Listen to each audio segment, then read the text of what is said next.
এবার আমি এরকম লম্বা লম্বাই মাছের ফ্রাই দেখাবো। এখন আমি দিয়ে দিব কালো গোলমরিচ একটু একটু করে। একটু গোলমরিচের পরিমাণটা আমি বেশি দিব। তোমরা যদি গোলমরিচের ফ্লেভার তোমাদের কাছে ভালো না লাগে তাহলে তোমরা একটু কম করে দিও, সমস্যা নাই। আমি একটু বেশি করে দিলাম, আমার কাছে গোলমরিচের ফ্লেভারটা ভালো লাগে। দিবে। আর যেহেতু এটা সামুদ্রিক মাছ, লবণটা একটু কম দিবে, পরে যদি লাগে আবার মেশানো যাবে, বেশি হলে কিন্তু ভালো লাগবে না। এই জন্য আমি লবণ একদম এই যে অল্প দিতেছি। মাছগুলো এই পিস ওই পিস লাগিয়ে নিতে হবে চালের গুঁড়াটা ভালো মতো। যদি তোমরা এইভাবে না করো, তুমি এই জিনিসটা তুমি ওই অল্প অল্প ময়দা দিয়েও করতে পারো। এইটা না করলে ওই যে আমি ব্যাটারটা করেছি ওই ব্যাটারটা কিন্তু মাছের গায়ে লেগে থাকবে না, মাছ থেকে ছেড়ে যাবে।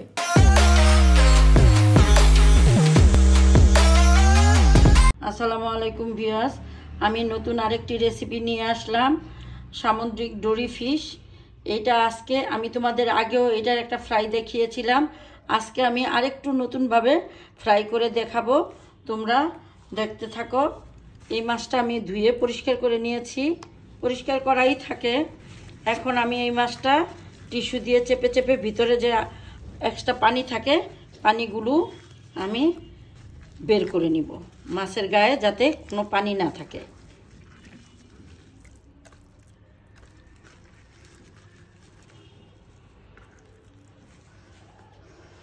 আর একটু টিস্যু লাগবে। আচ্ছা, আমি ভালো করে পানিগুলা মুছে তারপরে তোমাদের দেখিয়ে দিব পরের স্টেপে কি করতে হয়। আমি মাছটা ভালো মতো মুছে নিয়েছি, আর একটা মাছের পিছে 4টা পিস করেছি, লম্বা আর ছোট একটা পিস ছিল, এটা দিয়ে 2টা করেছি। এবার আমি এরকম লম্বা লম্বাই মাছের ফ্রাই দেখাবো। এখন আমি দিয়ে দিব কালো গোলমরিচ একটু একটু করে। একটু গোলমরিচের পরিমাণটা আমি বেশি দিব। তোমরা যদি গোলমরিচের ফ্লেভার তোমাদের কাছে ভালো না লাগে তাহলে তোমরা একটু কম করে দিও, সমস্যা নাই। আমি একটু বেশি করে দিলাম, আমার কাছে গোলমরিচের ফ্লেভারটা ভালো লাগে। দিবে। আর যেহেতু এটা সামুদ্রিক মাছ, লবণটা একটু কম দিবে, পরে যদি লাগে আবার মেশানো যাবে, বেশি হলে কিন্তু ভালো লাগবে না। এই জন্য আমি লবণ একদম এই যে অল্প দিতেছি। তোমরা দেখতে পারতেছ লবণের কোনো আন্দাজ আমি এখানে বলে দিব না। লবণটা তোমরা এইভাবে অল্প একটু দিয়ে নিবে, যে আমি একদম অল্প দিতেছি, বোঝা যায় কি না। আর আমি দিব একটু মাস্টার সস অল্প করে, আমার কাছে ভালো লাগে। হ্যাঁ, তোমরা এটা চাইলে বাদ দিতে পারো, কোনো সমস্যা নাই। আমি একদম অল্প একটু মাস্টার সস, এই যেরকম তোমরা দেখতে পারতেছ, একটু অল্প 2 সাইডে অল্প করে রেখে আমি এইটা 10 থেকে 15 মিনিটের জন্য নর্মাল ফ্রিজে রেখে দিব। হ্যাঁ ভিউয়ার্স, আমি মাছ ফ্রাইতে যে ব্যাটারটা করব তাতে আমার সাদা গোলমরিচ লাগবে, এই জন্য আমি সাদা গোলমরিচ তেলে নিব। আমরা দোকান থেকে সাদা গোলমরিচটা গুঁড়াটা কিনে আনি অনেক দামে, কিন্তু আমরা বাসায় করে দেখাবো একদম সহজে। এইটা ভাজার সাথে সাথে একদম হালকা আঁচে ভাজতে হবে। এইটা আমরা নিলাম 3 টেবিল চামচ, আমরা 2 টেবিল চামচ নিব পোলাওয়ের চাল, অর্ধেকটা, যাতে পুড়ে না যায় এরকম ভাবে হালকা আঁচে ভেজে নিতে হবে। খেয়াল রাখবে চালটা যাতে পুড়ে না যায়, কিন্তু ভাজা হয়, এটার একটা ঘেরান বের হয়, ওই পর্যন্ত আমাদের নেড়ে নেড়ে একদম লো আঁচে ভাজতে হবে।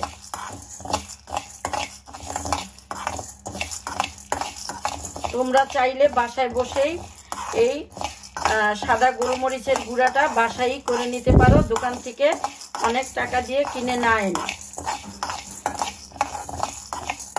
আমি হালকাভাবে ভাজবো, আবারও বলে দেই যে এটা বেশি ভাজতে হবে না, একদম কিন্তু লো আছে আমি এটাকে ভাজতেছি। এই যে চালটা দেখো, এই যে এরকম ভাজতে হবে, বেশি ভাজতে হবে না, লাল যাতে না হয় খেয়াল রাখতে হবে। আর এই যে গোলমরিচটা তো ভাজছি, এখন ঠান্ডা হইলে আমি তোমাদের ব্লেন্ড করে দেখাবো। দেখো আমার সাদা গোলমরিচটা কি সুন্দর গুঁড়া হয়ে গিয়েছে, একদম দোকানের মতো হয়ে গিয়েছে। এরকম বাসায় সাদা গোলমরিচ গুঁড়া করে, যেটাকে দোকানে হোয়াইট পেপার বলে, এইটাই সেই হোয়াইট পেপার, নয়তো গোলমরিচের সাদা গুঁড়া, তোমরা এইভাবে গুঁড়া করে বাসায় ব্যবহার করতে পারো। এখন আমার এই গোলমরিচের গুঁড়াটা লাগবে হলো মাছটা যে ফ্রাই করব ওই ব্যাটারের জন্য। এখন আমি ব্যাটারের জন্য নিব এই যে এইটা অল পারপাস ফ্লাওয়ার। তোমরা এইটার নাম অনেকেই জানতে চাইছো, এই যে এইটা। এখন আমি এখানে আন্দাজ মতো নিয়ে নিব, এরকম প্যাকেটেই কিনতে পাওয়া যায়। এই আমি নিয়ে নিলাম একদম হাফ কাপের মতো, বেশি না। আর নিয়ে নিব এখানে আমি একটু স্পাইসি খাবো, এই ব্যাটারটা যাতে একটু স্পাইসি হয়, এই যে এরকম একটু নিলাম। সাথে একটু গোলমরিচের গুঁড়া নিব অল্প। গোলমরিচের গুঁড়া, কালা গোলমরিচের গুঁড়াটা নিলে কি এই ব্যাটারটা দেখতে কালো কালো মনে হয়, কিন্তু কালোটার ফ্লেভার বেশি আসে, কালোটার ফ্লেভার স্ট্রং হয় বেশি। নিয়ে নিব এই ছোট একটা চামচের হাফ চামচ লবণ। আর নিয়ে নিব আমি একটুখানি বেকিং পাউডার। আচ্ছা, বেকিং পাউডারটা আমি পরে মেশাবো।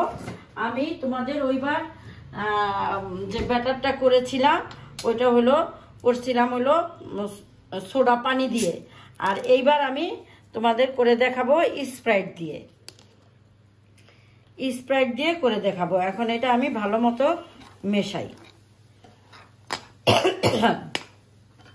ভালো মতো একদম যাতে কোনো দানা দানা না থাকে মেশাবো। আর একদম ঘন যাতে না হয় আর পাতলাও যাতে না থাকে, ব্যাটারটা ঠিক এইভাবে গুলাতে হবে। আমি তোমাদের গুলিয়ে দেখাইয়ে দিই। আস্তে আস্তে অল্প অল্প করে স্প্রাইট নিবে আর গুলাবে।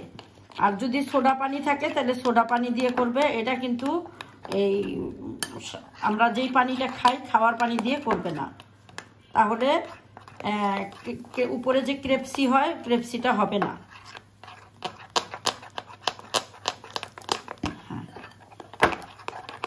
দেখো এই যে এরকমই ঘন, একদম যাতে পাতলা না হয় দেখতে হবে। একদম পাতলা হলে কিন্তু মাছের গায়ে লাগবে না, এটা পাতলা হয় না একদম। আর মাছ ফ্রাই করার পরে যে অতিরিক্ত ব্যাটারটা থেকে যায় ওইটা তোমরা ভেজে খেয়ে ফেলবে, ভালো লাগবে। এখানে চাইলে তোমরা একটু মরিচের গুঁড়াও দিতে পারো বা একটু চিলি ফ্লেক্সও দিতে পারো। এটা যার যার ইচ্ছে মতো, যে যেরকম ঝাল খাও ওরকম ইচ্ছে মতো।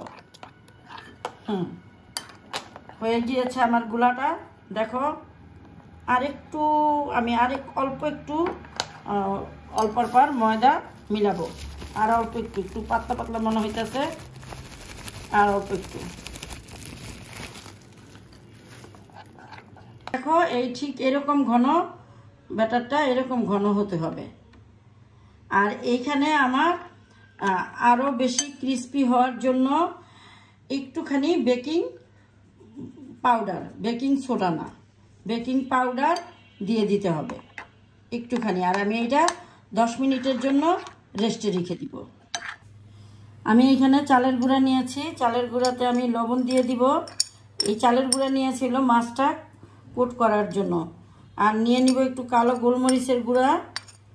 তোমরা চাইলে এখানে সাদা গোলমরিচের গুঁড়া দিতে পারো। দিয়ে দিব একটু চিলি ফ্লেক্স। আমি একটু ঝাল ঝাল পছন্দ করি, এই জন্য দিয়ে দিব একটু চিলি ফ্লেক্স। ভালো মতো মিশিয়ে নিব। তারপরে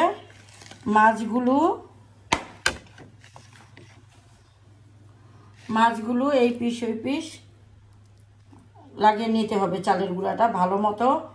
যদি তোমরা এইভাবে না করো, তুমি এই জিনিসটা তুমি ওই অল্প অল্প ময়দা দিয়েও করতে পারো। এইটা না করলে ওই যে আমি ব্যাটারটা করেছি ওই ব্যাটারটা কিন্তু মাছের গায়ে লেগে থাকবে না, মাছ থেকে ছেড়ে যাবে। তাহলে আমি সবগুলো মাছের গায়ে এইভাবে চালের গুঁড়াটা লাগিয়ে নিই। আমার মাছটা এই যে রাইস ফ্লাওয়ারে কোট করা হয়ে গিয়েছে। আর তেলটা গরম করবে, কিন্তু বেশি গরম না। বেশি গরম করলে উপর থেকে পুড়ে যাবে আর ভিতরে কাঁচা থাকবে, জুসিনেসটা থাকবে না। ঠিক এইভাবে মাছটা এইভাবে ভিজিয়ে এইভাবে দিয়ে আমি তেলে ছেড়ে দিব। মাছটা নিজে নিজে হয়েই ফুলে উপরের দিকে ভেসে উঠবে। মাছে আমাদের চামচ দিয়ে আগে নাড়া দিতে হবে না। মাছটা হোক, তোমরা দেখতে থাকো। আমি তোমাদের আরেকবার চিজ দিয়ে ফিশ ফ্রাই করে দেখাবো। মাছটা হোক, এই অল্প আঁচেই মাছটা হবে। বেশি আঁচ দিলে উপরে পুড়ে যাবে। একদম কম আঁচে মাছটা ভাজতে হবে। আমি উল্টিয়ে দিয়েছি, ভেসে উঠেছে। দেখো, আরেকটু কালার হবে, এই পর্যন্ত আমাদের অপেক্ষা করতে হবে।